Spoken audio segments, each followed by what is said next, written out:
Bonjour à tous, bonjour à toutes. Bienvenue sur Klebs Experiences, le podcast. Je suis Claude Epouli-Bombogo, avocate au barreau de Poitiers, médiatrice inscrite à la Cour d'appel de Poitiers ainsi qu'au Centre national de médiation des avocats, associée de la CELAL Club Avocat Médiateur. Dans le cadre de mes activités, j'interviens dans différents domaines du droit qui sont le droit pénal, le droit civil, de la famille et du patrimoine et enfin le droit des affaires. Dans le cadre de ce podcast, je me propose en fait de faire intervenir plusieurs professionnels liés au thème que j'aborde sur cette chaîne YouTube et du coup sur les différentes je suis désolée, je suis fatiguée. Sur les différentes plateformes, pardon. Et les thèmes en question sont les suivants: le droit, l'entrepreneuriat, la mode, le lifestyle, la foi et le luxe. First of all, je suis fatiguée. Il est déjà assez tard. J'ai fait beaucoup d'essais, donc je ne m'arrêterai plus. Vous supporterez les bafouillements. Pour ce podcast, vous le savez, je fais une publication mensuelle du coup tous les deuxièmes samedis du mois à 19h, donc à la fois sur ma chaîne YouTube pour la partie vidéo, mais aussi du coup sur Apple Podcast, Spotify et Deezer. Donc, vous l'aurez vu du coup sur les premiers podcasts, j'ai choisi en fait de faire un partage d'expérience avec vous, mais sous un angle particulier qui est celui de la foi.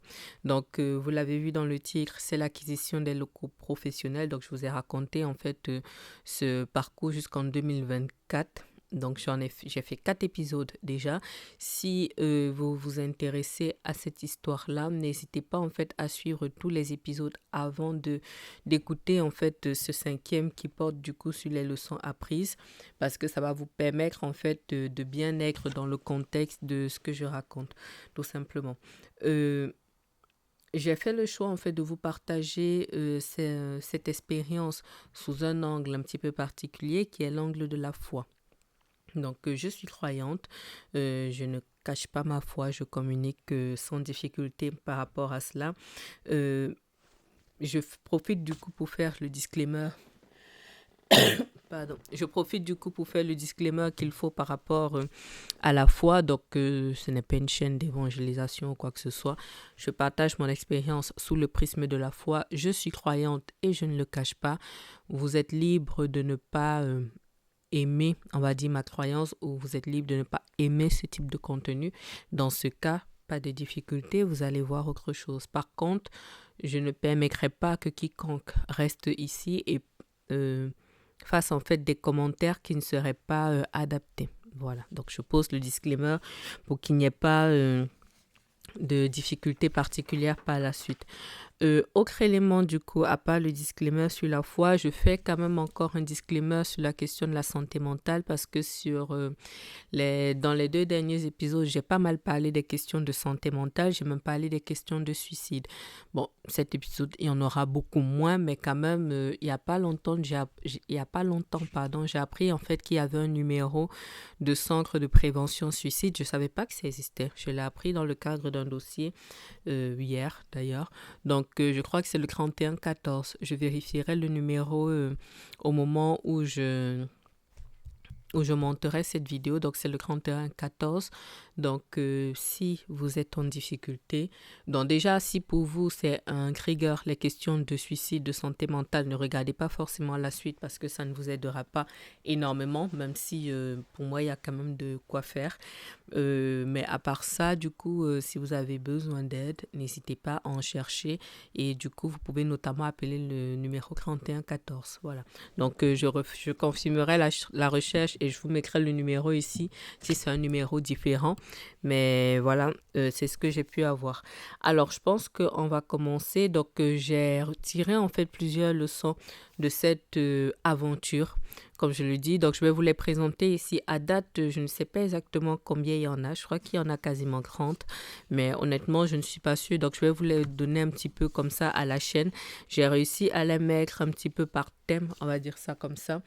Un petit peu par thème. Donc, il y aura les leçons que j'ai apprises en tant que croyante, les leçons que j'ai apprises en tant que femme, les leçons apprises en tant qu'avocate et les leçons apprises en tant que femme d'affaires. Après, s'il y a lieu de faire on va dire, des leçons croisées, je le ferai, mais en gros, ce sont les 4 points, en fait, que je vais relever. Et comme je vous dis, peut-être dans le tigre, vu que j'aurais déjà fait le montage avant, dans le tigre, en fait, je mettrai le nombre de leçons que j'ai apprises. Voilà. J'espère que ce sera un chiffre rond, j'aime bien, mais à défaut, c'est pas grave. Naturellement, la liste n'est pas exhaustive. L'idée, c'est que chacun puisse en faire sa religion, que chacun puisse tirer les leçons qui peuvent en fait l'inspirer. L'idée, c'est donc, que vous reteniez le témoignage de foi, mais que vous reteniez aussi tout ce que vous pouvez tirer en fait comme leçon. Il y a des choses que je savais déjà, mais qui se sont confirmées. Il y a des choses que je ne savais pas du tout, mais des choses que j'ai apprises dans la douleur. L'idée, c'est que cela vous serve d'exemple, du coup, de ce que vous devez faire ou surtout ne pas faire pour ne pas vivre certaines difficultés que j'ai pu vivre. En tout cas, vous apprécierez. Donc, première des choses, du coup, en tant que croyante, donc on va dire, thème numéro 1, les leçons que j'ai apprises en tant que croyante dans cette aventure. Si tu es croyant, sache que ton Dieu doit être ton alpha et ton oméga, donc ton commencement et ta fin. Je m'explique, je pense que moi, dans mon parcours, en fait, j'ai décroché petit à petit, en fait, de la présence de Dieu. Ça veut dire, en fait, que j'ai un peu pris la présence de Dieu comme un acquis. Donc, il faut savoir que je suis croyante, on va dire, depuis mon enfance. Ça veut dire que mes parents, en fait, nous ont éduqués dans la religion catholique. Donc, on va dire, Dieu a toujours fait partie de ma vie. C'est vrai qu'à certains moments, en fait, dans ma vie d'adulte, ma foi avait augmenté, mais après, surtout à partir du moment où j'ai prêté serment, j'ai pris certaines choses pour acquises et j'ai avancé comme ça. À cet moment, je priais un peu plus, mais je partais du postulat, en fait, que voilà, quoi, que Dieu était là et tout le reste. Et en fait, j'ai négligé certaines choses. Donc, je n'allais pas spécialement à l'église. Je donnais ma dîme une fois en passant. J'étais là, voilà, quoi. Je me disais que, bon, Dieu est toujours là. Et en fait, il a fallu qu'il y ait cette épreuve-là pour que je comprenne que, envers et contre tout, Dieu devait avoir la première place dans ma vie. Et c'est d'ailleurs aussi pour ça que, comment dirais-je, pardon, j'ai pensé à une chose. Désolée, j'avais eu une autre idée entre-temps et du coup, je ne sais plus ce que je disais. En tout cas, l'idée pour moi, c'était de dire en fait que depuis que j'ai compris que j'avais commis une erreur en fait en considérant que Dieu était là et que dans tous les cas il veillait, je me réorganise en fait complètement. Je reconnais que ça me demande de l'effort parce que je dois en fait m'étirer, mais désormais, ma vie spirituelle en fait est ma priorité. Est ma priorité, je fais vraiment passer Dieu en priorité et comme je dis, c'est vraiment toute une réorganisation parce qu'avec un quotidien aussi chargé que le mien, ça peut être compliqué. Parfois, on peut se dire, ça va être après, mais il faut vraiment que j'essaye en fait de m'astreindre, entre guillemets, à prier sans cesse. Ça veut dire que dès que je peux prier, même pas à différents moyens, je le fais. Que ce soit en écoutant des chants, que ce soit en étant dans la maison de Dieu, que ce soit en servant, que ce soit en écoutant des contenus dans la voiture, ainsi de suite, ainsi de suite. J'essaye en fait de vraiment rester dans la présence de Dieu. Deuxième leçon en tant que croyante, et je pense que ça va être d'ailleurs valable aussi pour tous les autres thèmes, ne vous suicidez pas. Si aujourd'hui, vous m'écoutez, vous êtes dans une situation, vous êtes en détresse en fait émotionnelle, ne vous suicidez pas. Ne vous suicidez pas. Cherchez de l'aide. Je vous renvoie en fait à une vidéo du coup du pasteur Marcelo. J'en ai parlé dans ma précédente vidéo. J'essaierai de vous mettre la capture d'écran ici, pardon. Je ne vous promets pas de vous trouver les liens des vidéos parce qu'honnêtement, c'est pas forcément ce que je maîtrise, mais je vais voir ce que je peux faire. Mais au moins, je vous mettrai la capture en fait d'écran de cet enseignement ici dont je vous ai déjà parlé, qui s'intitule Que faut-il faire quand on ne sait plus quoi faire?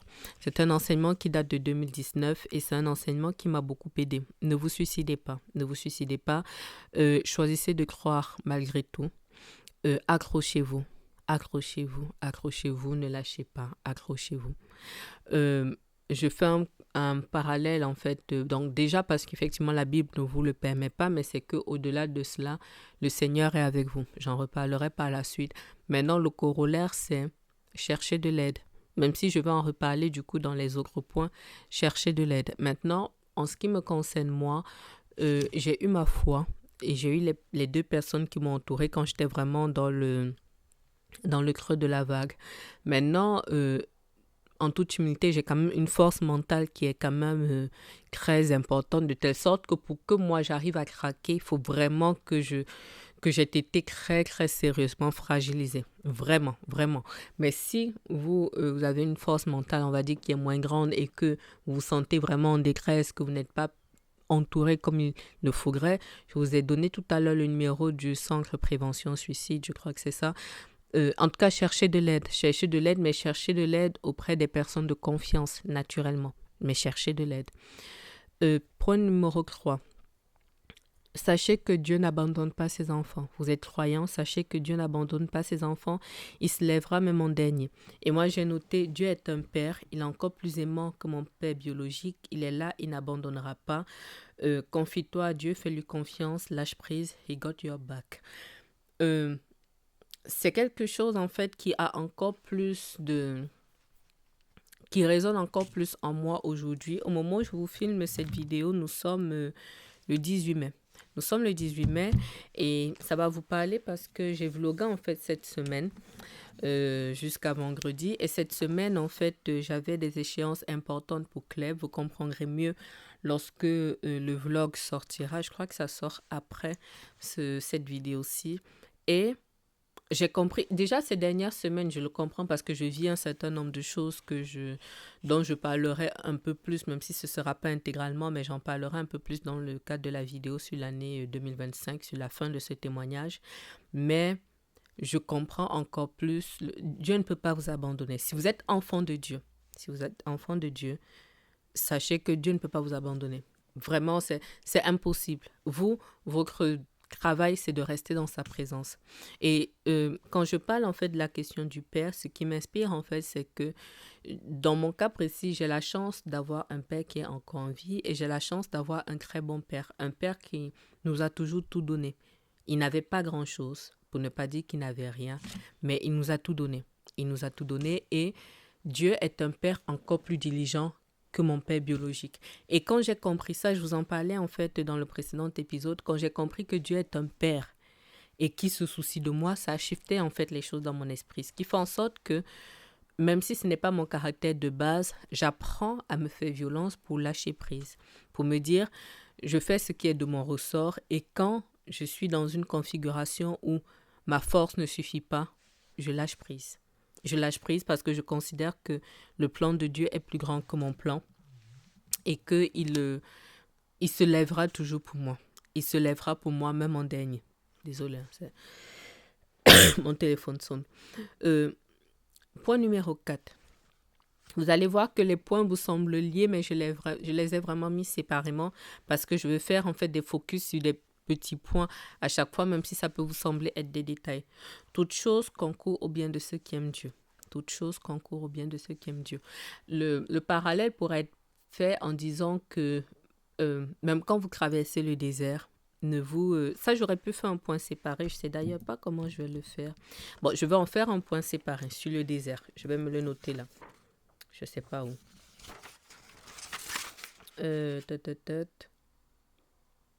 Ok. Donc, je vais le mettre ici, ce sera un autre point. Toute chose concourt au bien de ceux qui aiment Dieu, ça veut dire en fait que lorsque vous traversez en fait les moments difficiles, comment dirais-je, vous vous dites peut-être que c'est la fin. Moi, j'ai eu cette impression-là. Moi, je pensais vraiment que c'était la fin. Je pensais que j'avais perdu tout ce que j'avais bâti, ainsi de suite. Mais quand je vois comment les choses se goupillent, toute chose concourt bien de ceux qui aiment Dieu. C'est la seule chose que je peux vous dire. Vraiment, et qui sont appelés selon son destin. C'est un passage de la Bible, mais accrochez-vous en fait à cette pensée-là. Accrochez-vous à cela.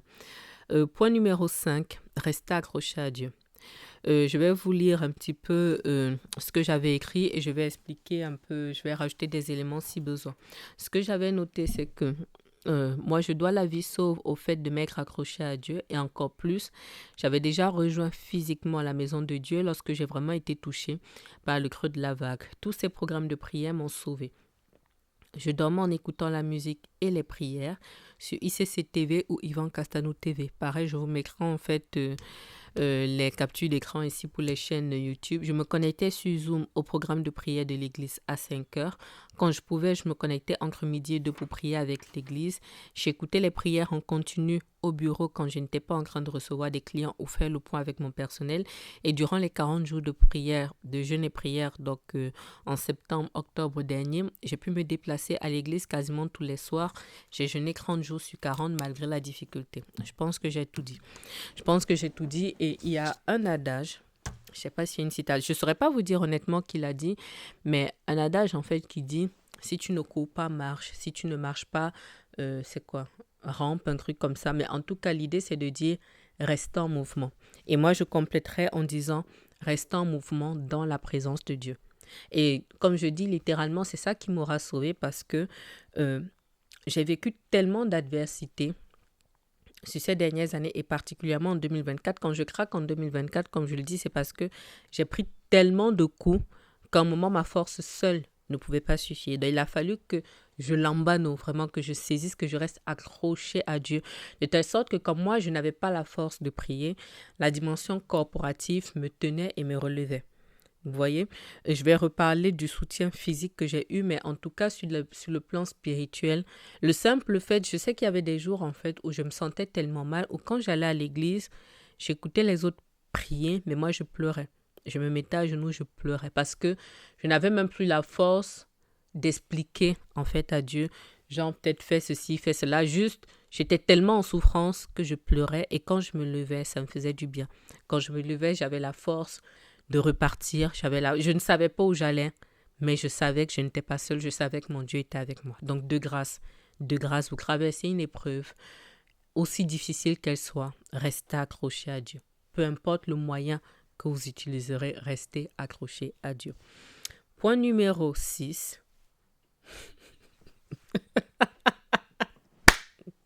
Point numéro 6, investissez-vous dans la maison de Dieu.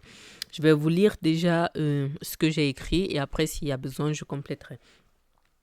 Donc, on ne peut pas attendre des choses de Dieu et ne rien lui donner, ne rien lui donner en retour, ne pas faire ce qui lui est agréable. Ce qui lui est agréable. Pardon. J'avais juste pris des notes comme ça, donc parfois je corrige en direct. J'ai commencé à aller physiquement les dimanches à l'église plutôt du coup que de rester en ligne. Moi qui suis assez introvertie, j'ai fait l'effort d'aller vers les autres. J'ai fait l'effort de faire du covoiturage pour transporter les autres, même si cela me coûtait émotionnellement. J'ai commencé à prodiguer des conseils juridiques de manière bénévole à ceux qui en avaient besoin. J'ai été plus régulière dans mes dîmes et offrandes, même si c'est encore perfectible. J'ai commencé les études bibliques. J'ai fait le cours 001, Bienvenue dans le Royaume, avec l'Église. J'ai fait le cours 101, du coup, qui est en cours. J'ai commencé à m'impliquer dans le groupe de louanges. Je me bats pour me rendre disponible pour les répétitions, pour les cours le soir, même si c'est très difficile et que ça m'étire. Je suis désormais chargée des dress codes à la DLA, donc le groupe de louanges. Je vais faire des prises de parole sur différents thèmes du droit pour aider les autres. Je fais ma part dans la maison de Dieu. Je fais ma part en témoignant le plus possible de ma foi sur cette chaîne YouTube et sur mes réseaux. Donc, je pense que j'ai tout dit. Avant, je ne le faisais beaucoup moins, pour ne même pas dire que je ne le faisais pas, mais on ne peut pas attendre des choses de Dieu et ne rien donner à Dieu. Donc, il faut en fait que vous puissiez, vous êtes enfant de Dieu, il faut que vous puissiez vous investir dans la maison de Dieu. De manière basique, maintenant, vous faites-le à votre manière. Voyez en fait prier, voyez ce que Dieu vous met à cœur et mettez-le en pratique tout simplement. Mais investissez-vous à votre manière dans la maison de Dieu. Il y a des choses que je vais ajuster, il y a des choses que je vais continuer, il y a des choses que je vais arrêter, mais en tout cas, j'essaye d'être intentionnelle sur le fait de m'investir vraiment, de donner en fait ce que j'ai. Dieu m'a donné des talents que je multiplie. Dieu me bénit, il faut que je donne aux autres d'une manière ou d'une autre. Donc, j'essaye de le faire et je vous conseille de le faire. Autre élément, point numéro 7 du coup. Le Dieu qui vous donne la vision donnera la provision. C'est aussi valable pour la partie concernant la femme d'affaires, ça j'en reparlerai. Mais sur la partie de la croyance, aussi difficile que cela soit, quand Dieu vous donne la vision, Dieu vous donnera la provision. Ça, je suis l'exemple même du fait que Dieu donne la provision. La provision prend plusieurs formes. La provision, ça peut être la santé, parce que rien qu'avec ce que j'ai vécu, Si je n'avais pas la santé physique, si je n'avais pas la santé morale, je n'aurais pas tenu. La provision, ça peut être les personnes qui vous entourent. Donc, pareil, je vais en reparler après. Si je n'avais pas eu ces personnes-là qui m'ont soutenu quand c'était compliqué, je n'y serais pas arrivée. Ce sont aussi les personnes qui vont vous donner des opportunités. Donc, qui vont vous écouter, qui vont vous donner un conseil, qui va vous ouvrir une porte. Ça, c'est de la provision. Pareil maintenant, forcément, la provision financière, ça va être en fait des clients qui vont venir et ça va vous rentrer de l'argent. Ça peut être des financements bancaires, mais sachez que Dieu vous donne la provision. C'est pas possible qu'il en soit autrement. Point numéro 8. C'est un point un petit peu particulier qui va vous renvoyer à un enseignement que j'ai écouté il n'y a pas longtemps du pasteur Modestine Castanou qui dit « Ne renonce pas à ta destinée ». Ne renonce pas à ta destinée et ça comprend en fait plusieurs points. Qu'est-ce que je fais? Je vais pas forcément en fait vous les présenter séparément. Hop. Voilà, je vais mettre ça en fait en point numéro 8 et je vais vous dire tout ce que j'ai compris en fait de cet enseignement-là. Je vous invite vraiment, vraiment à l'écouter. L'enseignement en fait s'intitule « Ne renonce pas à ta destinée ». Et là-dedans, elle explique beaucoup de choses. Elle explique notamment que le silence de Dieu n'est pas un abandon. Tu passeras par la croix, tu seras seul. Et c'est vrai. Tout ce qu'elle a dit, en fait, quand j'ai réécouté cet enseignement, c'est un enseignement qui, au moment où je filme, en fait, cette vidéo, ça fait, on va dire, peut-être 3-4 semaines qu'elle a donné cet enseignement. J'avais commencé à l'écouter, mais je n'ai pas eu le temps de le terminer. Et je l'ai réécouté ce matin en me préparant pour aller au culte, mais je me suis dit, waouh, c'est exactement ça. C'est exactement ça que j'ai vécu. Donc, elle vous dit, le silence de Dieu n'est pas un abandon. Et il y a des moments, effectivement, où le Seigneur sera silencieux. Tu vas pleurer, tu vas crier, tu vas supplier. Dieu sera silencieux. Mais quand il est silencieux, en réalité, il est en train de travailler pour toi. Donc, toi, ça rejoint un point que j'ai évoqué, accroche-toi à lui. Accroche-toi à lui. Donc, tu passeras par la croix, tu seras seul. Oui, il y a des moments où on est seul, même si on est entouré, même si les gens veulent nous aider, pour X ou Y raison, on est seul. Et Dieu va vous étirer dans ces moments où vous serez seul, où vous ne dépendrez que de lui. J'en reparle dans le point numéro 10. Dieu est au contrôle. Tu seras humilié, tu seras trahi. Oui, ça me parle encore plus au moment où je vous filme. Où cette semaine, j'ai découvert une trahison que je n'aurais jamais pu imaginer. Bon, il y a une semaine, de manière très précise, il y a une semaine, waouh, que j'ai appelé littéralement un missile sol-air. Parce que j'avoue que celui-là, je ne l'avais pas vu venir. Vous serez trahi. Ce que j'ai vécu en 2024, ici à Poitiers, des humiliations encore et encore, ça viendra. Ça viendra, mais ne renonce pas à ta destinée. Ne renonce pas à ta destinée à cause de cela. La douleur n'est pas un signe d'échec. Ça, j'aurais aimé le savoir avant. Aujourd'hui, je le sais. La douleur n'est pas un signe d'échec. Tu vas recommencer. Pareil, ça, j'en reparlerai probablement dans la partie liée aux leçons apprises en tant que femme d'affaires. Autre chose, à un moment dans l'accomplissement de ta destinée, tu devrais être enterré. C'est vrai, j'ai été enterré. Le moment où vous-même vous pensez que tout est fini. J'ai eu ça en 2024 où je me disais, cette fois-ci, j'ai tout perdu, c'est fini. Vous serez enterré. Mais en réalité, ce n'est pas en réalité un enterrement, c'est une, entre guillemets, une plantation. Dieu te plante. Dieu te plante. Elle disait en fait que quand Dieu te plante, tes ennemis marchent sur toi. Tes ennemis ont l'impression qu'ils ont gagné. Mais quand Dieu te plante, il a besoin de t'enfouir loin. Les ennemis ont l'impression que tu es enterré, mais c'est pour que tu puisses renaître par la suite. C'est pour que tu puisses t'élever. Et plus tu monteras haut, plus tu seras enterré. Ça fait un petit peu comme des fondations. Et ça m'a beaucoup marqué. Les fondations pour une maison d'habitation ne sont pas les mêmes fondations que pour un immeuble. Et c'est normal. Et ça, il faut l'accepter. Il faut accepter de mourir à soi-même. Et enfin, la résurrection, c'est la manifestation de la victoire. Et c'est exactement ça. Je vous disais dans le précédent épisode que cette année, j'ai l'impression de vivre une résurrection. Ce n'est pas parfait, mais je connais une accélération divine que même moi, je ne suis pas apte à expliquer. Je ne suis pas apte à expliquer et je vis vraiment en fait une résurrection. Littéralement. 9e point que j'ai relevé, donc tout ce que je viens de vous dire là, c'était le 8e point, pardon, je vous renvoie à cet enseignement-là, dont je vous mettrai la capture d'écran là. 9e point que j'ai appris dans la douleur, littéralement, mais plus vous montez en projet, plus vous monterez en activité et plus vous devez monter en adversité, et plus vous devez monter sur le plan spirituel. Ça, je l'ai appris dans la douleur.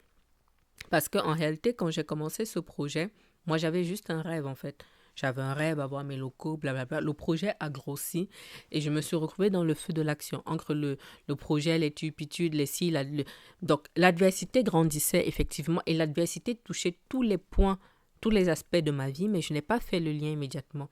Et ce fut une erreur de ma part. Je n'ai pas tout connecté immédiatement. Et pareil, je ne suis pas montée spirituellement puisque plus vous montez, plus vous êtes attaqué. Plus vous êtes attaqué, plus vous êtes fragilisé. Et si vous n'avez pas anticipé les choses, vous perdez vos forces et vous ne montez pas en spiritualité.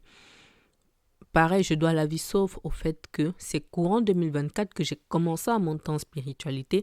Ça a limité la casse pour ce qui devait être en fait littéralement une hécatombe pour moi. Maintenant, j'ai compris en fait que plus je monte, plus il doit avoir un corollaire sur le plan spirituel. Et si je dois même aller plus loin, spirituellement, je dois être en avance par rapport au plan matériel. Ça veut dire que quand j'envisage déjà passer à un autre niveau, et ça arrivera, ça arrivera encore, il faut que je monte spirituellement, il faut que je monte dans ma connexion avec Dieu, il faut que je monte dans mon implication dans la maison de Dieu, il faut que je monte en fait dans la prière. Il faut que je monte en fait et ça va m'aider en fait à tirer l'accomplissement sur le plan naturel parce que l'adversité sera là. Et ça, j'en reparle du coup dans le point 10. Donc le point 10 qui est en fait de dire tu traverseras le désert. Voilà. Là, tu traverseras le désert. Mais traverse. Quand tu passes par la vallée de l'ombre de la mort, il faut que tu traverses. Le psaume dit en fait, quand je marche dans la vallée de l'ombre de la mort, je ne crains aucun mal car tu es avec moi. Mais il faut que tu traverses. Le désert sera là. En réalité, le précédent épisode, je l'ai intitulé l'hiver le plus rude de ma vie, mais j'hésitais en fait entre l'hiver le plus rude de ma vie, but God was there. J'hésitais en fait entre ça, et le désert le plus chaud de ma vie. Ce fut un désert et ce fut un désert brûlant. Tu traverseras le désert. C'est comme un accouchement et un accouchement extrêmement douloureux. Tu traverseras le désert, mais ne reste pas dans le désert. Bats-toi pour traverser. Accroche-toi à tout ce que tu peux pour avancer, mais traverse le désert. Si tu ne traverses pas le désert, tu vas mourir dans le désert, mais il faut que tu traverses. Quand je dis accroche-toi à tout ce que tu peux, je voulais vous montrer en fait une capture d'écran, mais j'ai reçu des notifications. Je ne sais pas comment je peux faire. Bon, je vous mettrai une capture d'écran là de mon fond d'écran. Et il y a plusieurs choses en fait auxquelles je m'accrochais. J'essaye de voir en fait si je peux retrouver des éléments là. À défaut, je vous mettrai des captures d'écran. Des choses en fait qui vont vous permettre de vous rappeler que Dieu est avec vous. Mais accrochez-vous à ça. L'une des premières captures, vous allez peut-être voir la date, 26 octobre 2017. Voilà. Et ça en fait, ça m'avait aidé quand je traversais la période liée à ma prestation de serment. Normalement, j'en parle un petit peu dans l'épisode sur ma robe d'avocat. Et je traversais une épreuve qui faisait en sorte que, un désert, mais qui était important en ce moment-là, mais qui, avec le recul, est petit par rapport à celui que j'ai vécu ces dernières années. Et cette capture d'écran dit en fait que quand le Seigneur vous enlève en fait quelque chose, vous lui dites en fait but I love it God. Donc c'est le petit nounours là. Et Dieu vous dit, just trust me. Trust me. Et après on dit, he has bigger and better reserve for you. Et c'est exactement ça. Dieu a plus grand pour toi. Mais il faut accepter de lui donner et il faut accepter de traverser le désert. C'est extrêmement douloureux et je suis bien placée pour le savoir. Mais je vous dis, traverse le désert. Traverse le désert. Et quand tu l'auras traversé, tu vivras ta résurrection. Le Seigneur te bénira au-delà. C'est juste que je vais vous faire l'épisode, comme je vous disais, récapitulatif, mais je vis des choses ces derniers temps.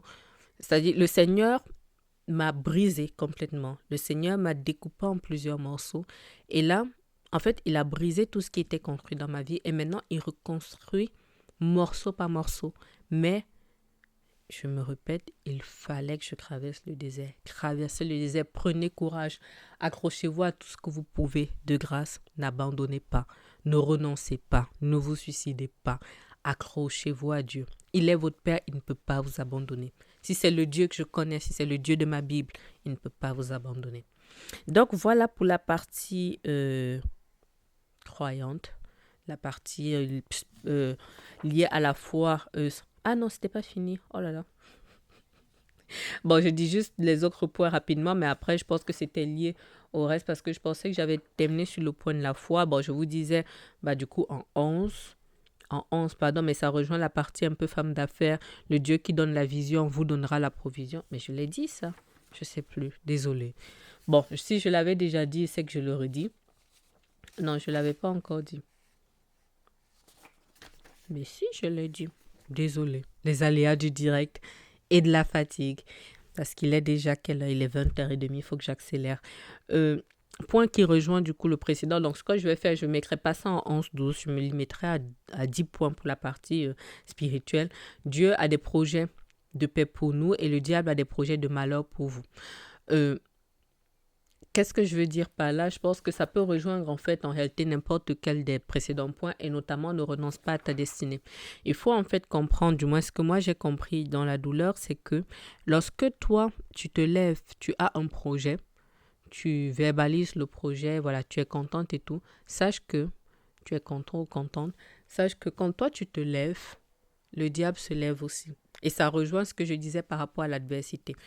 Je me suis levée comme une fleur. Je me suis dit, oh, mais moi, je veux mes locaux, je veux investir et tout le reste. Je me suis levée. L'adversité s'est levée aussi. Sauf que, comme je dis, je ne m'étais pas préparée spirituellement. Moi, moi, je fonçais, je rêvais, j'avançais et tout le reste. Et je ne me suis pas suffisamment préparée de telle sorte que lorsque l'adversité a frappé, lorsque le diable m'a frappé par différents canaux, on va dire ça comme ça, j'ai encaissé. J'étais vulnérable en fait. J'ai été très vulnérable, de telle sorte que je me suis pris en fait tous les coups de plein fouet. Ça n'empêche pas le fait que Dieu avait vraiment des projets de paix, de bonheur pour moi. Aujourd'hui, je le sais. Donc, j'arrête cette partie-là. On va attaquer en fait le reste. Normalement, ça devrait être plus rapide. La leçon que j'ai apprise en fait en tant qu'avocate, je vais en parler sans rentrer dans trop de détails parce que l'idée, en fait, comme je l'ai dit aussi dans le précédent épisode, ce n'est pas de tirer sur qui que ce soit, c'est vraiment de partager les leçons apprises. Leçons apprises, ça peut être valable d'ailleurs aussi pour la partie femme d'affaires. En tant qu'avocat, soyez disciplinés. Soyez disciplinés. Et ça, c'est l'une des choses qui m'a sauvée parce que quand à un moment, j'étais très fragilisée, ma rigueur m'a sauvée. C'est-à-dire que je suis réglée comme un coucou sur certains points. Ça veut dire que je suis une bosseuse, je suis une machine. Même quand c'était très difficile, mon entourage me disait « repose-toi, reste... » Non, moi, hors période de vacances, et encore que je n'ai absolument aucun mal à décaler mes vacances s'il y a besoin, si le travail le requiert, je m'en fous, j'annule les vacances, je les reporte.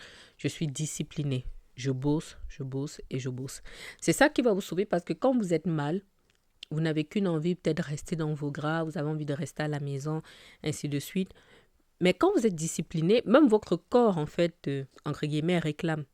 Vous voyez, votre corps réclame, votre corps sait qu'à une certaine heure, c'est pas normal que vous soyez dans votre lit. À une certaine heure, c'est pas normal que vous soyez en train de vous prélasser, en train de chiller, hors période de vacances. Donc, qu'est-ce qui se passait, c'est que il y avait même des jours, je pouvais passer 12 heures à mon bureau. En temps effectif de travail, je n'aurais eu peut-être que 1 heure de travail. Je me disais, c'est pas grave.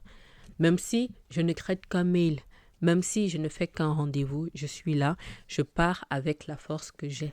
Je pars avec la force que j'ai et le Seigneur fait sa part. Donc, quand on est discipliné, il y a forcément un moment où la discipline paye. Ça fait un petit peu comme quand vous faites le sport ou, je sais pas moi, vous voulez maigrir. Vous commencez en fait aujourd'hui, je sais pas moi, à arrêter les sodas.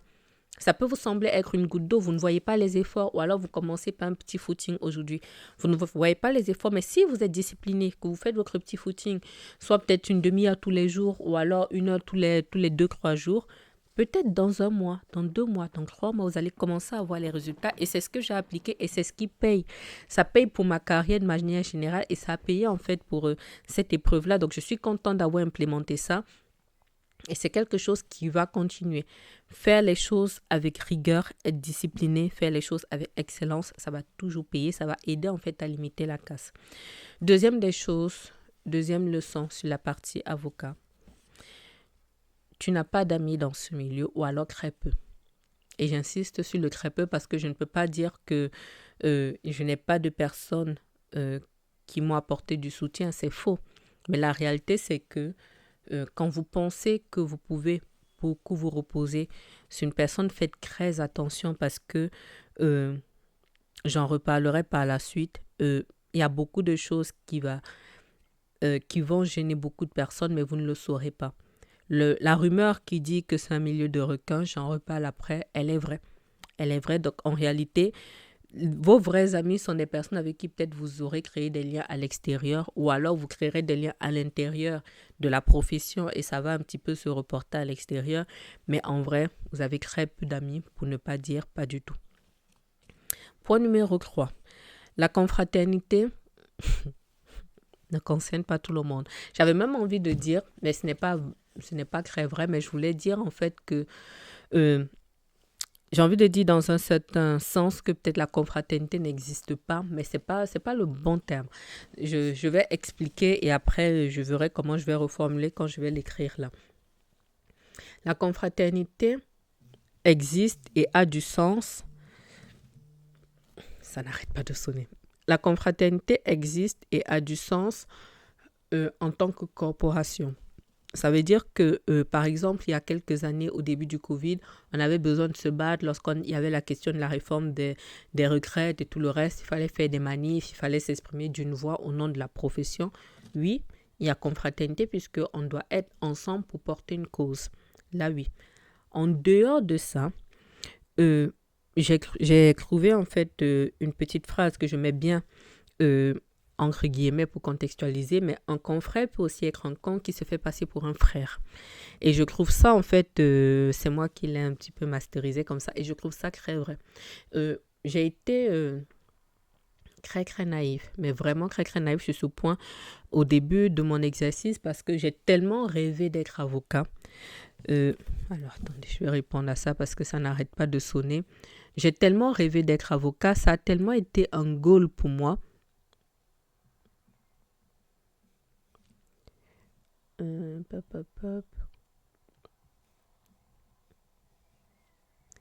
Voilà. Je disais, j'ai tellement rêvé d'être avocat, ça a tellement été un goal pour moi que je m'étais dit, en fait, de manière très naïve, hein, soyons honnêtes, que, mais genre, j'intègre une nouvelle famille. Et puis, vous savez, moi, je suis issue d'une famille nombreuse, donc j'étais en mode, mais j'intègre une nouvelle famille, nous sommes des confrères et tout le reste. Non. En tant que corporation, oui. Donc, ça veut dire que si aujourd'hui, il faut défendre l'image de la profession, quand par exemple, on accuse des confrères peut-être d'être associés à des trucs, peut-être des choses de narcotrafiquants, des choses comme ça. On parle en tant que corporation, on parle par exemple pour tous les avocats pénalistes, oui.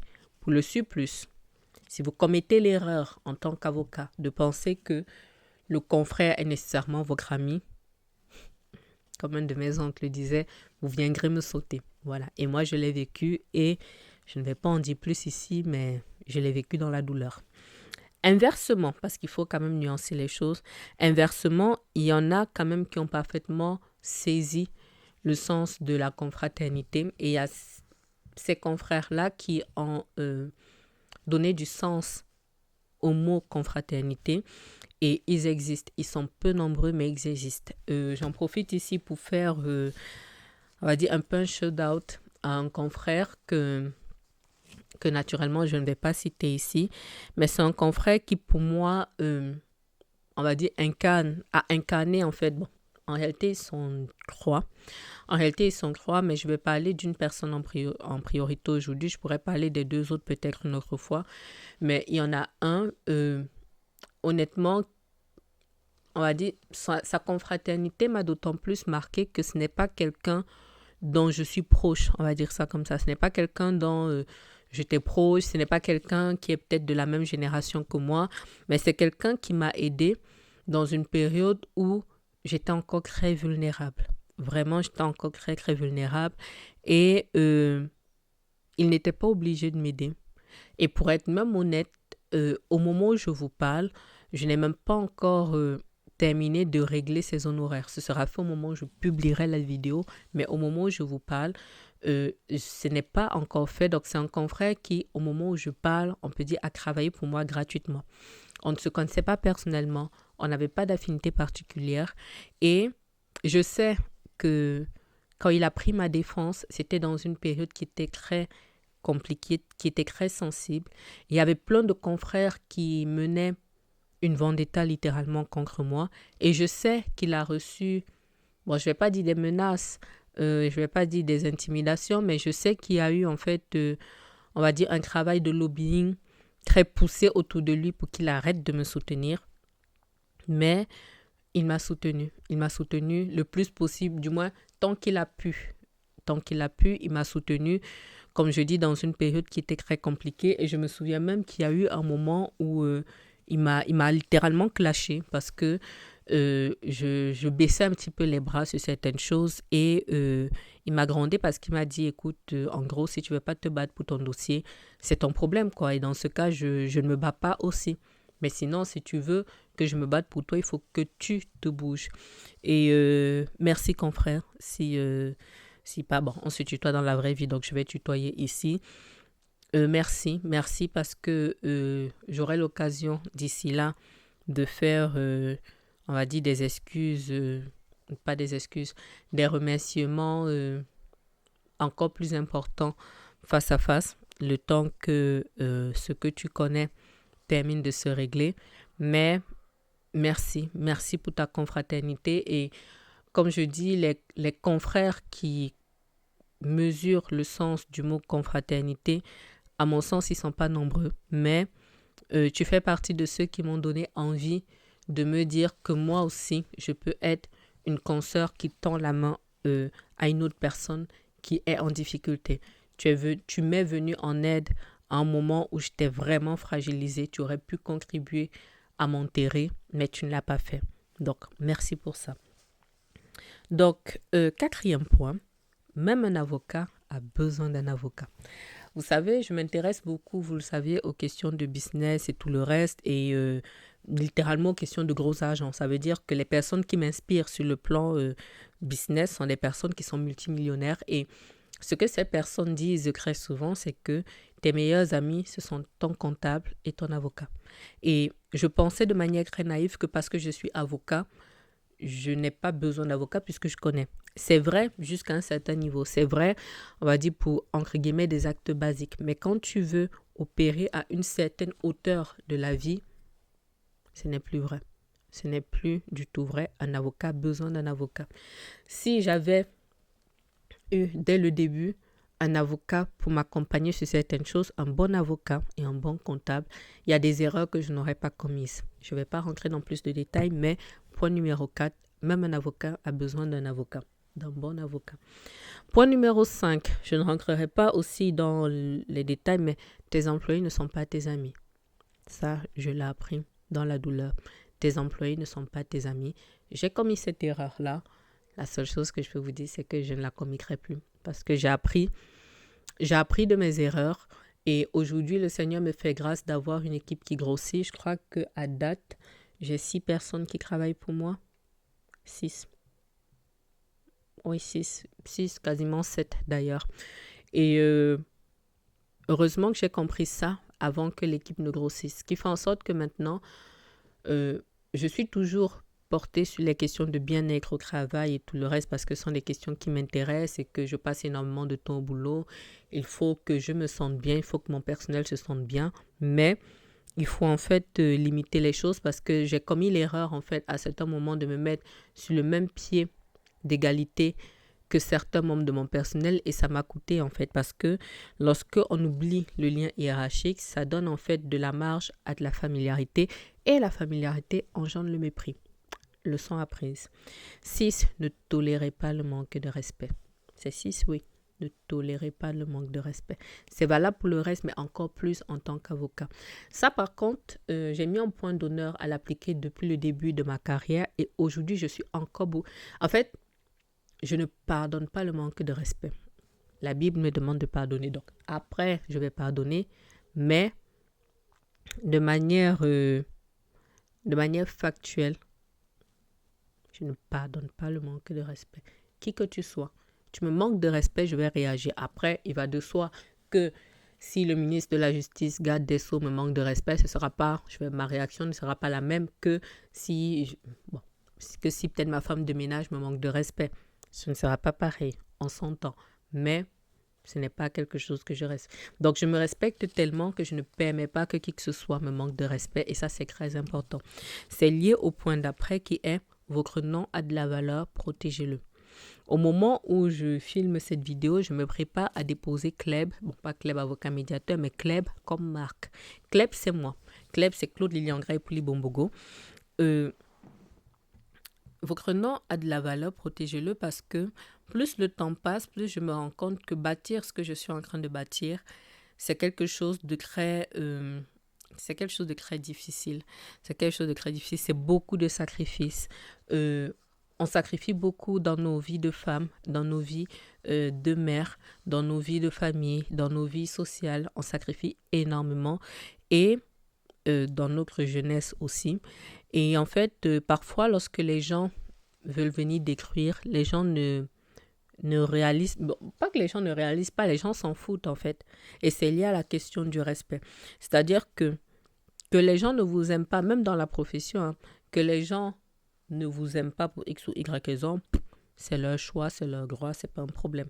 Mais lorsque quelqu'un veut jouer avec votre nom et que vous en avez la preuve et que vous pouvez réagir, réagissez et tapez sec. C'est la seule chose que je peux vous dire. Ne laissez pas le manque de respect, ne permettez pas qu'on joue avec votre nom. Et c'est d'ailleurs, même si c'est la partie qui est liée à mon statut d'avocat, c'est d'ailleurs, on va dire, je fais un petit peu un parallèle avec la partie femme d'affaires. Ça veut dire que pour la location aussi, je dépose la marque et je ne permettrai pas que quelqu'un joue avec le fruit de mon travail. Ça n'existera pas. Donc, je m'arrête là pour la partie avocat. Donc maintenant, les leçons apprises. Point numéro 3, les leçons apprises en tant que femme. Il n'y en a pas beaucoup. Il n'y en a que 3. Mais je pense qu'en fait, il y a beaucoup de choses en fait qui recoupent avec d'autres choses dont j'ai déjà parlé. Donc, vous ferez le lien. Point numéro 1. Je vais décaler un petit peu ce que je devais dire. Donc, point numéro 1. Tu es une femme, tu dois être une femme de feu. Tu dois être une croyante de feu. Ça, c'est vrai. C'est le point numéro 1. Je ne vais pas plus développer. Je vous renvoie à toute la partie spirituelle. Mais en tant que femme, j'ai encore plus compris que je ne suis pas qu'un individu de sexe féminin. Je suis d'abord une enfant de Dieu. Et je ne dois pas perdre cette identité-là. Je ne dois pas perdre cette identité-là et je dois être une femme de feu. Ne surtout pas l'oublier. Je ne vais pas être trop longue. Je renvoie aux éléments déjà indiqués. Point numéro 2. Les aigles volent avec les aigles. Quand vous aspirez à faire les choses en grand, vous ne pouvez pas être entouré de n'importe qui. Et cette épreuve-là me l'a encore confirmé. Je suis un aigle, je vole avec les aigles. Et c'est d'ailleurs cela qui va faire en sorte que lorsque vous traverserez des moments difficiles, ce sont ces aigles-là qui vont vous tenir. Vous voyez? Et c'est d'ailleurs aussi un petit corollaire, c'est ne baisse pas la tête. C'est-à-dire, tu es une femme, tu es un aigle, tu es une reine. Ne baisse pas la tête. Si tu baisses la tête, tu vas perdre ta couronne. Et quand tu voles avec les aigles, ce sont ces aigles-là, en fait, ou si tu veux... En fait, l'aigle, en fait, c'est un animal puissant. C'est pour ça que j'aime la symbolique de l'aigle, tout comme j'aime la symbolique du lion. Donc, le lion fonctionne très souvent seul, mais le lion est un animal puissant. C'est le roi de la forêt et c'est aussi quelqu'un, on va dire, qui est souvent bien entouré. Ça, c'est par exemple différent des hyènes, des choses comme ça. Donc, soyez bien entourés. Quand moi, j'ai sombré l'année dernière, ce qui m'a sauvée, c'est parce que j'étais bien entourée. J'étais entourée de personnes qui m'ont dit, que je considère vraiment comme mes héros, mes guerriers, qui m'ont dit, tu es une reine, tu ne peux pas baisser la tête, tu ne peux pas perdre la couronne, tu ne peux pas perdre ta couronne, tu es une reine. C'est ça que j'appelle en fait, tu es un aigle, il faut fonctionner avec des aigles, il faut prendre de la hauteur et soit avec les personnes qui sont en hauteur. Il y a quelqu'un qui disait, je ne maîtrise pas, hein, mais je vous donne la pensée, en gros, les petites personnes, non, c'est quoi? Les grandes personnes parlent des idées, Bref, il y a des personnes qui parlent des idées, il y a des personnes qui parlent des personnes, et puis il y a un troisième que j'oublie. Je sais pas. Je sais plus. Je vous mettrai la citation là. Mais l'idée, c'est vous, soyez avec les personnes qui parlent des idées, pas les personnes qui parlent des personnes. Voilà. Et puis, je crois qu'il y a aussi des personnes qui parlent des événements, des choses comme ça. Mais en gros, vous, soyez des personnes qui parlent des idées. Ne soyez pas les personnes qui vont être là, toujours dans le commérage. Oui, tel a fait ci. Non, non, non. Non. Soyez des aigles. Volez haut et vous, ça va vous séparer de la masse. Voilà. Et vous volerez avec les autres aigles. Point du coup numéro 3. En tant que femme, le choix du conjoint est le choix le plus important de votre vie après avoir choisi Dieu. On dit souvent que le choix le plus important dans la vie d'une personne, c'est le choix de suivre Dieu. Et après, la deuxième décision la plus importante dans votre vie, c'est la décision du choix de votre conjoint. Et c'est encore plus important lorsqu'on est une femme et encore plus important lorsqu'on est une femme d'origine africaine. Ça veut dire que lorsqu'on a la culture bantou. Si vous n'avez pas à vos côtés comment dirais-je, un conjoint qui est stable émotionnellement, vous ne pourrez pas. Si vous n'avez pas un conjoint qui n'est pas bien dans son identité d'homme, vous ne pourrez pas. Si vous n'avez pas un conjoint qui vous respecte en tant que femme et encore plus en tant que femme ambitieuse, vous ne pourrez pas. Il y aurait beaucoup de choses à dire là-dessus, mais ce que je vais juste rajouter, je l'avais noté un petit peu, c'est que lorsqu'on est donc si vous choisissez mal votre conjoint, ce dernier va vous couler. Lorsque vous êtes une femme ambitieuse, il vous faut un homme qui n'a pas peur de votre lumière. L'homme qu'il vous faut n'est pas nécessairement celui qui vous donne de l'argent, celui qui pourvoit financièrement, mais un pourvoyeur n'est pas que celui qui donne de l'argent. Un pourvoyeur, c'est celui qui comble les besoins. Et donc pourvoyeur, quand je dis un pourvoyeur, on s'entend je pense que les personnes qui vont comprendre ici sont les personnes qui sont croyantes et de culture africaine. Vous comprendrez en fait ce que je dis. Donc, moi en fait, par exemple, je ne suis pas le type de femme dont les besoins sont financiers. Parce que j'ai des besoins littéralement en millions d'euros, je ne vais pas demander à un homme de me donner 1 million d'euros. Soyons honnêtes un instant. Par contre, mes vrais besoins sont émotionnels. J'ai une vie qui est stressante. J'ai une vie qui est pleine d'adversité. Donc, un homme qui comble mes besoins, c'est un homme qui me protège et qui me stabilise énormément, qui contribue à me stabiliser émotionnellement. Donc, un pourvoyeur, c'est celui qui comble vos besoins en fonction de ce dont vous avez besoin. Si vous n'avez pas un conjoint qui peut combler vos besoins, c'est pas la peine. Et il y a quelqu'un qui disait aussi qu'une femme qui a de l'ambition est une femme qui doit soit avoir un partenaire de vie, un vrai équipier, soit rester seule. Et je pense que ça dit tout. Parce que, pareil, dans l'épreuve que j'ai traversée, si je n'avais pas quelqu'un à qui parler, quelqu'un qui va être littéralement votre meilleur ami, quelqu'un qui peut, entre guillemets, absorber votre stress, qui va vous écouter, qui va vous donner des conseils, même si comment dirais-je, même si ces conseils-là ne résolvent pas le problème, ce sera déjà tout ce qu'il faut, tout ce dont vous avez besoin. Et dans des moments comme ça, vous n'avez pas besoin, quand vous avez une vie aussi challengeante, vous n'avez pas besoin de quelqu'un qui, je sais pas moi, pour qui la priorité, ce sera, je sais pas moi, peut-être de vous faire l'amour, pour qui la priorité sera la cuisine, les bons plats préparés, ainsi de suite. Vous avez besoin de quelqu'un qui comprend justement vos besoins. Et j'ai traversé une période dans laquelle mes besoins étaient émotionnels. J'avais besoin d'être soutenue émotionnellement pour arriver à être stable, pour traverser cette tempête. Faites bien attention si vous êtes une femme qui a un profil similaire au mien. Ça ne veut pas dire que vous n'aimez pas l'argent, les cadeaux, blablabla. C'est pas que ça ne veut pas dire ça. Mais quel est votre besoin le plus important et qu'est-ce que cet homme vous apporte? C'est extrêmement important. Si vous choisissez mal votre conjoint, votre vie va tomber, littéralement. Point numéro 5 et dernier point d'ailleurs de ce que j'ai compris en tant que femme, protégez votre santé mentale. Protégez votre santé mentale. Et c'est encore plus valable pour les femmes, comme je dis, qui ont la même culture que moi et qui ont la même croyance que moi. Parce que lorsqu'on est croyant, on se dit, on met tellement le focus sur Dieu qu'on se dit que dans tous les cas, Dieu fera et tout le reste. Mais on peut être chrétien et en dépression. On peut être chrétien mais en burn-out. On peut être chrétien et on se suicide. Ou au moins, on tente de se suicider. Ce n'est pas un gros mot, mais il faut pouvoir l'anticiper. Il faut prendre soin de soi mentalement. Il faut mettre des barrières. Il faut faire attention aux énergies qu'on capte. Il faut faire attention aux choses qu'on accepte de porter sur soi. Et comme je dis, s'il y a besoin, cherchons de l'aide. Cherchons de l'aide.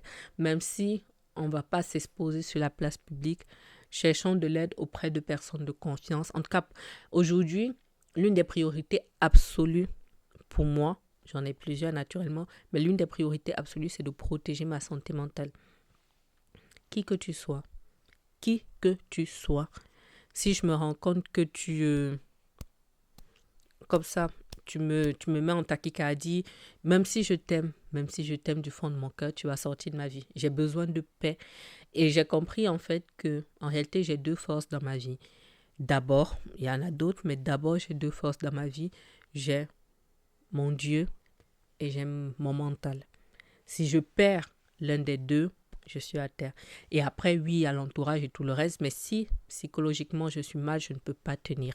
Et je l'ai expérimenté ces dernières années, notamment ces 2 dernières années, 2023 et 2024, et j'ai compris. J'ai compris que je dois être bien dans ma tête. Conséquence, je me protège. Bon, cette vidéo sera encore longue alors que je pensais que ça n'allait pas être trop long. Mais normalement, je crois que c'est la dernière catégorie. Oui, c'est déjà la dernière catégorie.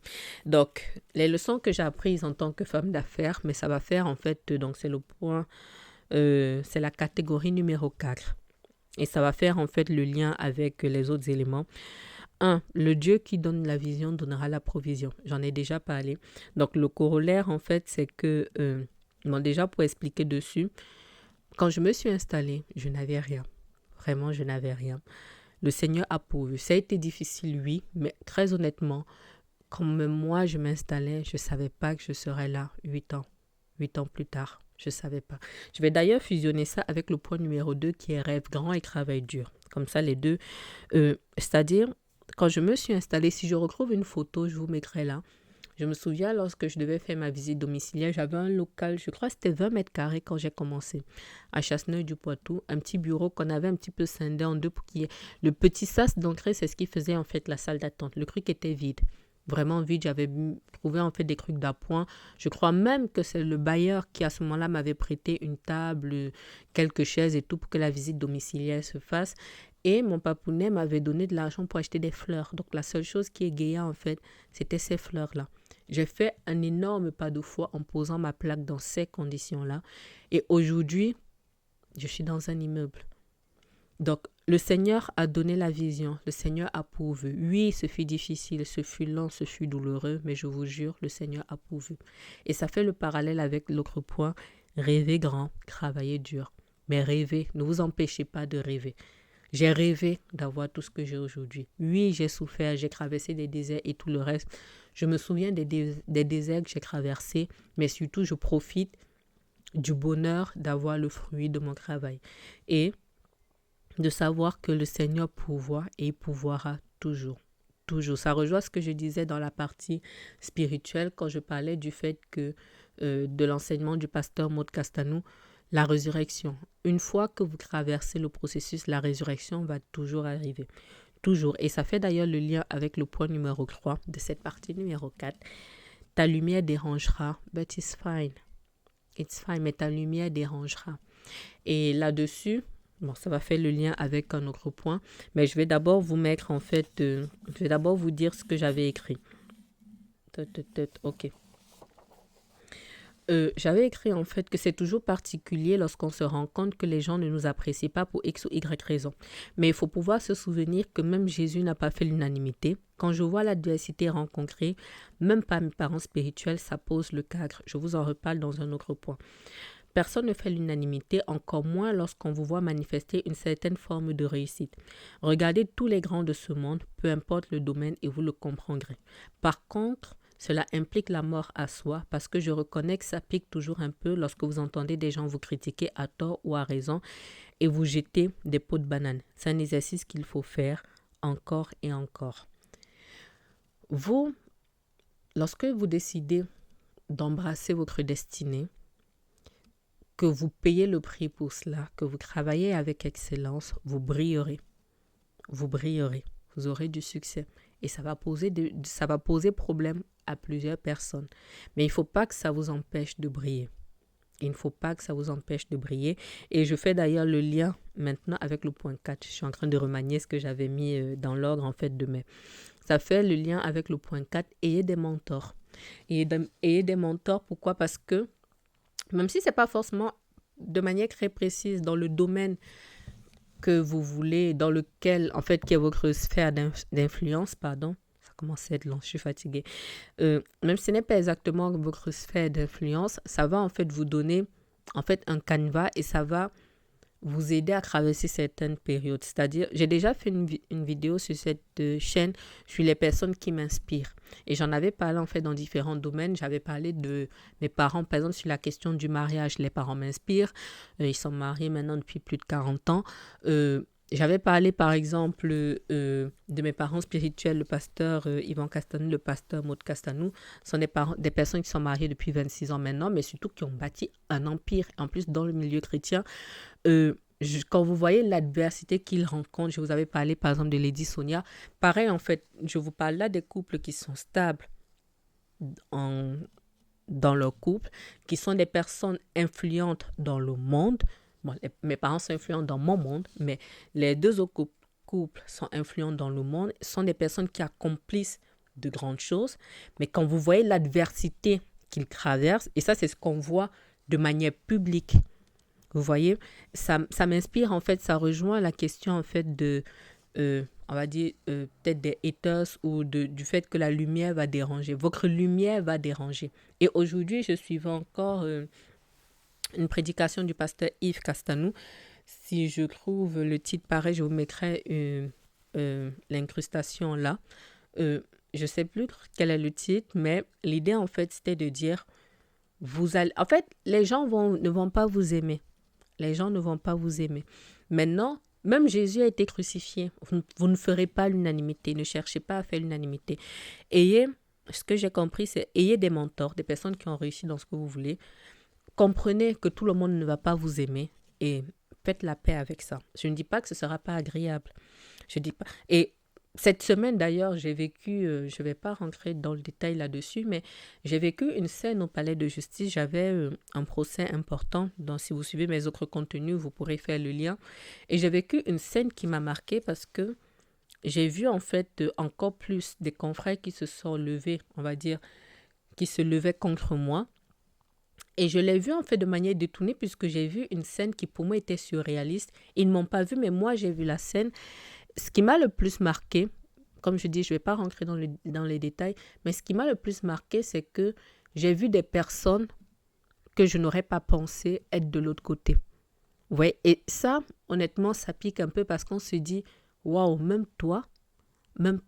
Et c'est là que vous vous rendez compte, en fait, que beaucoup de gens sont hypocrites avec vous, mais derrière, des gens, en fait, vous envient.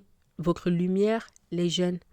Il y a quand même quelqu'un qui s'est retrouvé, en fait, en train de me dire clairement que des gens voient mon niveau de vie et que pour ces personnes-là, mon niveau de vie ne correspond pas à un avocat comme moi. Vous m'écrivez ce que vous voulez dans le comme moi.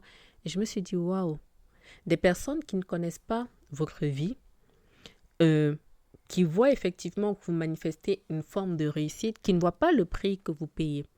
Pour cela, par exemple, de manière très bête, aujourd'hui, nous sommes un dimanche, il est 21h08, je cache le bas, il est 21h08, je suis au bureau.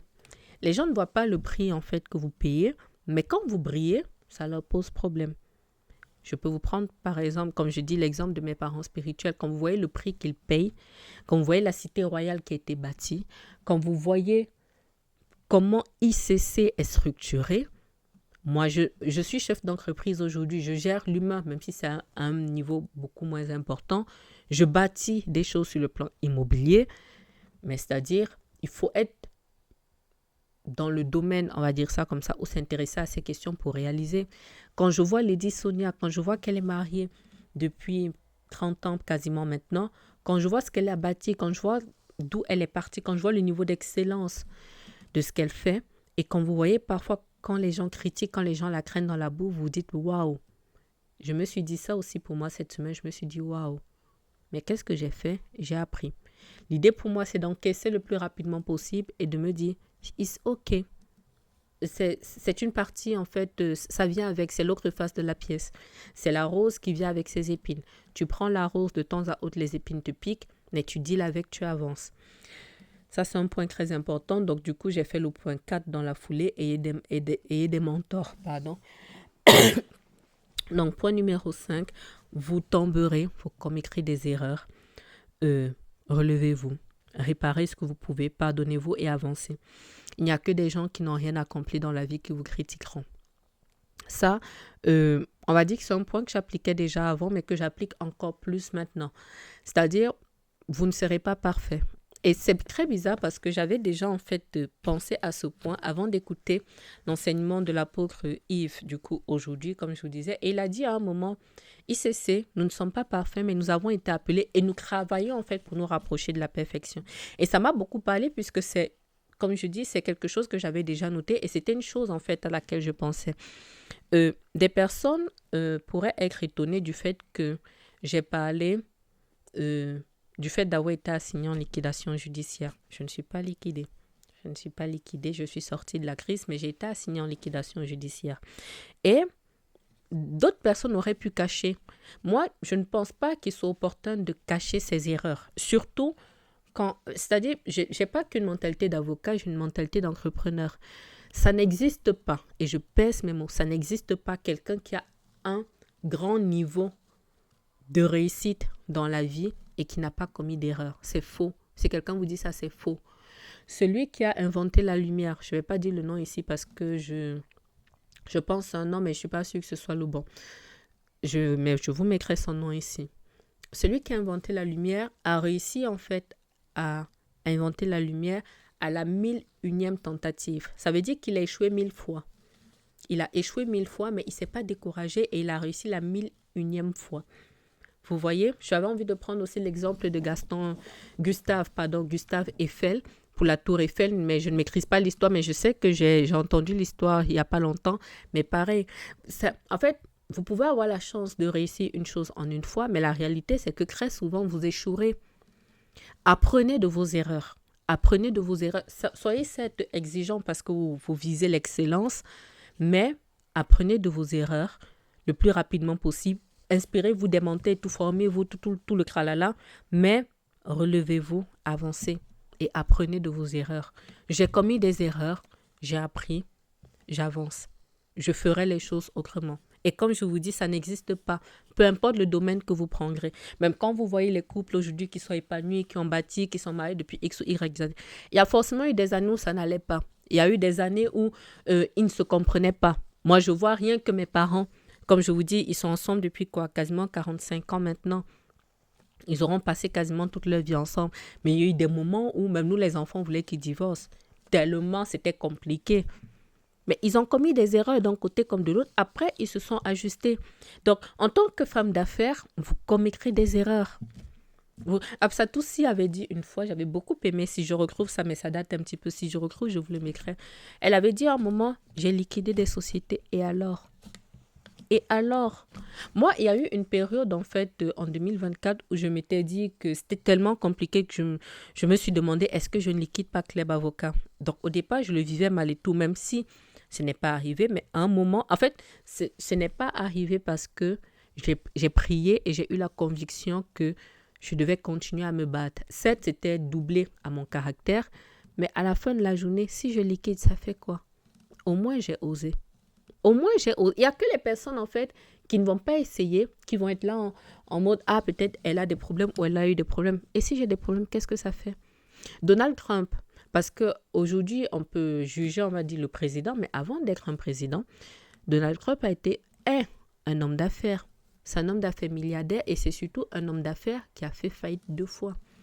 C'est-à-dire qu'il est parti du bas, il est devenu milliardaire, il a tout perdu, il est remonté, il a tout perdu, il est remonté.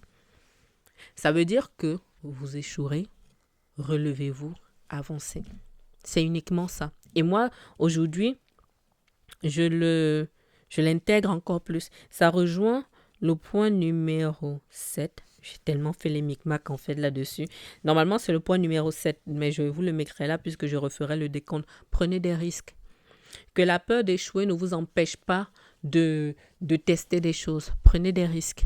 Si vous échouez, et alors, vous recommencerez. Vous avez toute une vie. Vous avez toute une vie. Essayez, sachant que dans tous les cas, quand vous tentez quelque chose, que vous échouez, vous ne repartirez jamais du point zéro. Vous partez forcément du point 1 ou 1,5 puisque vous avez appris des choses. Prenez des risques. Vous allez peut-être tomber une fois, vous allez tomber deux fois. La troisième fois, vous allez trébucher, mais vous n'allez pas tomber. La quatrième fois, vous ne tomberez plus. Après, vous marcherez plus vite, vous courez, vous allez sprinter, ainsi de suite. Pour avoir en fait une réussite exponentielle, il faut que vous preniez des risques, que vous vous brûliez un petit peu, vous avancez. Et là-dessus, j'aime beaucoup l'exemple de Philippe Simon de la chaîne Investir au pays. C'est un investisseur camerounais qui présente en fait, donc pareil, je vous mets une image ici de sa chaîne YouTube, qui partage en fait ses aventures entrepreneuriales en Afrique et ici en France. Et il le dit en fait, quand il a tenté quelque chose qui n'a pas marché, il le dit. Et il a une émission que j'aime beaucoup, même si ça fait longtemps que je ne l'ai pas écoutée. Je crois que c'est l'émission C'est juste une question de temps, je crois. Où en fait, il interviewe en fait des personnes, en fait, de grands entrepreneurs d'origine africaine qui partagent en fait leur retour d'expérience. Et très souvent, le discours est unanime. Mais bien sûr, vous allez échouer. Aliko Dangote est l'homme le plus riche d'Afrique à date. Et en ce moment, au moment où je vous parle, il vient de doubler sa fortune en milliards parce qu'il a pris des risques en lançant une raffinerie au Nigeria, tout ça. Si vous vous intéressez à cette question-là, renseignez-vous. Mais parce qu'il a pris des risques, lui, il s'est brûlé les ailes, ça a été difficile, conflit avec le gouvernement, Niger, ainsi de suite. Mais il a doublé sa fortune en milliards. Prenez des risques. Je ne vous dis pas que vous serez milliardaire, of course, mais prenez des risques. Autre point, il m'en reste 2. Oui, il m'en reste 2. Du coup, je ne sais plus à quel numéro on est. Peut-être 8, je ne sais plus. Déléguer. Déléguer parce que plus vous grossissez, plus pour être efficace et faire les choses avec excellence, vous aurez besoin d'être suivi. Ça va avoir un corollaire qui est de bien choisir son équipe, mais ça, c'est encore tout un autre débat parce que c'est le struggle is real. Ça, c'est un vrai problème quand même, mais déléguer. L'une de mes plus grandes fiertés dans mon métier d'avocat, c'est d'avoir pris le risque très rapidement d'embaucher ma première secrétaire. Je n'avais même pas 2 ans de barre. Et j'ai pris le risque d'embaucher. Pourquoi? Parce que il fallait en fait, j'avais déjà une vision qui était très grande et je me disais, j'ai besoin d'aide. Si vous commencez, vous vous dites que vous devez être partout. Non. Non, vous allez rapidement saturer. En ce moment, par exemple, je suis particulièrement contente d'avoir embauché ma première salariée sur Lolali Location, qui est une jeune fille magnifique, qui est là pour 2 mois et qui m'aide en fait sur ma communication, ce qui fait en sorte que sur la partie Lolali Location, je serai très régulière en termes de communication d'ici septembre parce que je vais avancer. Donc, on pense ensemble en fait à certaines choses, elle me fait des suggestions, je pense à certaines choses, peut-être elle rédige des scripts, je complète, ainsi de suite, et on tourne les contenus, après je publie juste, j'ai de l'accélération. Et comme ça, le temps que je gagne là, je le mets ailleurs dans l'organisation. Il faut absolument faire ça, sinon ce n'est pas viable. Et ce n'est pas viable du tout. Donc, déléguer. Et comme j'ai dit, il y aura le corollaire du coup de s'entourer d'une bonne équipe, mais ça c'est... Bon, je fais un autre point là-dessus. C'était pas prévu, mais je fais un autre point là-dessus. Ayez une bonne équipe. Ayez une bonne équipe. Ayez une bonne équipe. Je suis tentée de le dire 10 fois parce que plus vous grossissez, plus ça fait en fait comme un système. Bon, je sais pas si je peux prendre l'exemple d'une pyramide. Vous êtes certes le socle, mais je sais pas si je peux dire que vous êtes à la tête de la pyramide ou en bas, mais ce que je veux dire en fait, c'est que vous avez besoin de constituer une équipe pour pouvoir vous déployer efficacement. Et si vous avez une bonne équipe, ça vous fait en fait comme le bon comptable et le bon avocat, vous irez beaucoup plus loin. Beaucoup plus loin. Et ça, c'est très important. Et j'ai appris du coup avec le temps, moi, à prendre le temps justement de choisir mon équipe, mais j'ai pris conscience du fait qu'il me faut une bonne équipe. Dernier point que je crois est le point numéro 10, mais je ne sais même plus où j'en suis par rapport à cela. Diversifiez-vous dès que possible. Et c'est vraiment le dernier point parce que euh, l'une des choses qui m'a aidé à limiter la casse lorsque je traversais ma crise, puisque la crise que j'ai traversée avait un gros corollaire sur le plan financier. Ce qui va vous aider à traverser la crise, c'est d'avoir plusieurs sources de revenus. Et même Dieu dit dans la Bible, c'est l'exemple en fait de la question des vases, de la veuve en fait que le prophète était allé voir, qui n'avait plus rien et tout le reste. Il lui a dit de prendre des vases. Et à la fin, elle avait tellement d'huile que elle a pu vivre avec son fils jusqu'à la fin de ses jours avec cette huile-là. Ayez des vases, présentez des canaux à Dieu. Dieu va les bénir. Et quand vous vous diversifiez, ça fait en sorte que si l'activité A est pénalisée, l'activité 2 peut secourir, ainsi de suite. Moi, le fait, en fait, de m'être diversifié m'a aidé à limiter la casse lorsque ça allait très mal. Et ça, cumulé, en fait, aux autres facteurs. Comme je dis, c'est pas que je n'ai pas été en souffrance, ce n'est pas que je n'ai pas été fragilisée, mais ça a fait, en fait, un petit matelas. Et ça, c'est extrêmement important. Bon, je ne sais pas combien de points j'aurais fait en tout. Vous le saurez dans le titre. Mais je vais m'arrêter là. J'ai beaucoup parlé, ce n'était pas prévu. Mais j'espère que cela vous aura plu. J'espère que cette expérience pourra aider quelqu'un.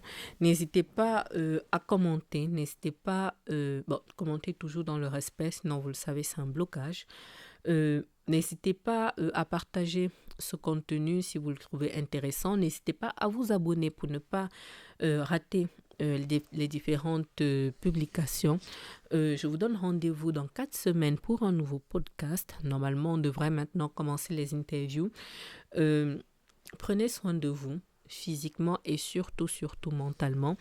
Et dans l'attente du prochain podcast, je vous dis à bientôt sur Club Experiences, sur Clubs Experiences, le podcast. Au revoir.